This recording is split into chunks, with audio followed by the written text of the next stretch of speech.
चालू आसा म्हणजे आमी आतां प्रार्थना करून सकाळचे 7 आमचे मीस आसता।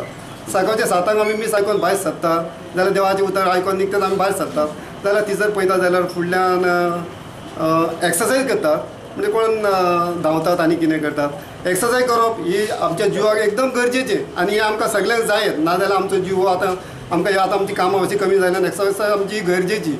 पूण कितें आतां भायर भितरसून देवळांसून चर्चीसून भायर सरल्या उपरांत तोंडा फुडें हें झूक करून आमकां दिश्टी पडटा ताका लागून मातशें आमकां हेचे वयर कितें तरी तें कर्टन घालून वो कितें तरी तेचे वयर आमी सोल्युशन काडया। आमकां तुमी बरे भाशेन आमकां मेळत तेचे वयर आमी कितें तरी सोल्युशन काडया ही आमची इच्छा। आमकां वायट कांयच करपाचें ना वायट कांय उलोवपाचें ना बरे भाशेन कितें जावं न्ही ही आमची इच्छा आमची गांवची इच्छा।